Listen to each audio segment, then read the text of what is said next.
कर्म फिरून परत येते. कथा फार पूर्वीच्या काळची आहे. एका आश्रमामध्ये एक गुरु राहत होते.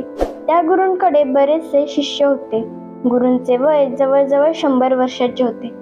ते गुरु जेव्हा समाधीला बसत तेव्हा कधी कधी त्यांची समाधी ही 2-2 दिवसांपर्यंतही चालत असे. त्यामुळे त्यांना अंतर्ज्ञान प्राप्त झाले होते. त्यांना भविष्यात पुढे काय होणार आहे त्या गोष्टीचा अंदाज लागत असे. ते असेच एकदा ध्यानस्थ बसलेले असताना त्यांनी असे पाहिले की त्यांचा एक शिष्याचा पुढच्या 8 दिवसांमध्ये मृत्यू होणार आहे. ते पाहून त्यांचा ध्यानस्थपणा भंग झाला.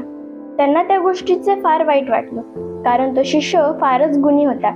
शिक्षणात व सर्वच कामांमध्ये तो अगदीच तरबेज होता. त्यामुळे त्या गोष्टीचं त्यांना फार वाईट वाटलं. थोड्या वेळानंतर त्यांनी त्याला आपल्या जवळ बोलावलं आणि त्याला सांगितलं, पुढच्या 8 दिवस तू तुझ्या घरच्यांना भेटून ये. ते ऐकून त्या शिष्याला खूप आनंद झाला. त्याने गुरुजींना सांगितले की मी गेल्या कित्येक दिवसांपासून हाच विचार करत होतो की मला माझ्या घरच्यांना भेटायला जायचे. तुम्ही मला ही परवानगी दिली त्याबद्दल तुमचे खूप खूप धन्यवाद. मग गुरुजींनी त्याला सांगितलं, तू 8 दिवस तुझ्या घरी राहशील, पण 8व्या दिवसाच्या सूर्योदयाच्या पूर्वी तुला इथे आश्रमामध्ये पोचायचे आहे. तो अतिशय आनंदित झाला व थोड्याच वेळामध्ये तो आश्रमातून बाहेर पडला. गावाकडे जाण्यासाठी त्याला एक डोंगरावरून खाली उतरून एक नदी पार करून जायची होती. तो जेव्हा नदीजवळ पोहोचला तेव्हा पावसाळ्याचे दिवस होते. त्यामुळे नदीला पाणी थोडे जास्तच आले होते. तेव्हा अचानक त्याचे लक्ष बाजूला असलेल्या मुंग्यांच्या वारुळाकडे गेले. त्यांनी पाहिले की लाखो मुंग्या अन्न गोळा करून आणत आहेत आणि ते वारुळामध्ये ठेवून जात आहेत. वारुळामध्ये मुंग्यांचं प्रमाण जास्त असल्यामुळे मुंग्यांचा एकमेकांना धक्का लागल्यावरती त्या बाजूला होऊन आपला रस्ता बदलत होत्या. पण त्यांचं सर्व काम शांतपणे चाललं होतं. ते पाहून त्याला फार गंमत वाटली. त्यानं थोडा वेळ ती सारी गंमत पाहिली. त्यानंतर त्याने जाण्याचा विचार केला. जेव्हा त्याने पाण्यामध्ये पहिला पाय ठेवला तेव्हा त्याच्या मनात एक विचार आला की अरे, जर हा पाण्याचा प्रवाह वाढला तर या मुंग्यांचे हे वारूळ वाहून जाईल.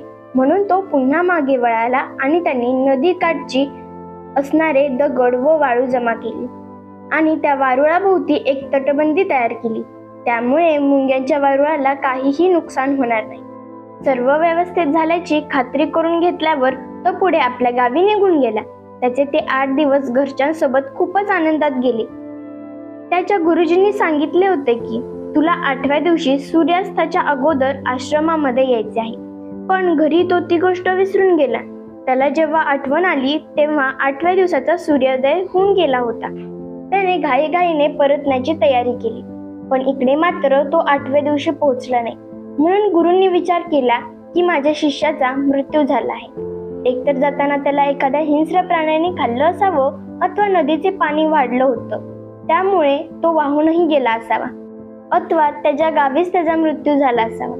तो न आल्यामुळे त्यांना फार वाईट वाटलं. रात्री विचार करत करतच ते दुःखी मनाने झोपून गेले. दुसऱ्या दिवशी जेव्हा ते जागे झाले तेव्हा त्यांचा तो शिष्य आश्रमामध्ये पोहोचलेला होता. त्याला बघून त्यांना फार आश्चर्य वाटलं, कारण त्यांची भविष्यवाणी कधीच खोटी होत नसे. तो व्यवस्थित आहे हे बघून त्यांना खूप आनंद देखील झाला. त्यांनी त्या शिष्याला तो आश्रमामधून निघाल्यापासून त्याच्यासोबत काय काय घडले हे सर्व विस्तारपणे सांगायला सांगितले. तेव्हा त्या शिष्याने सर्व घडलेली हकीकत सांगितली. तेव्हा त्या गुरूंना कळलं की ह्याने मुंग्यांची मदत केली. ज्या लाखो मुंग्या मरणाच्या दारात जाणार होत्या त्या मुंग्यांना ह्याने मदत केली. एक प्रकारे त्याने पुण्यच कमावलं होतं आणि त्यामुळेच त्याचा मृत्यू टळला होता. ते शिष्याला म्हणाले की हे अगदी खरं आहे की आपलं कर्म फिरून येतं आणि आपलं पुण्य आपल्याला आडवं येत असतं. म्हणून नेहमी चांगलं कर्म करा. चांगल्या कामाचं चांगलं फळ हे आपल्याला नेहमी मिळतं. कर्म आपला हिशोब नेहमी घेत असतं. कर्म आपला हिशोब कधीच उधारीवर ठेवत नाही. कशी ही गोष्ट आवडली ना सर्वांना? धन्यवाद.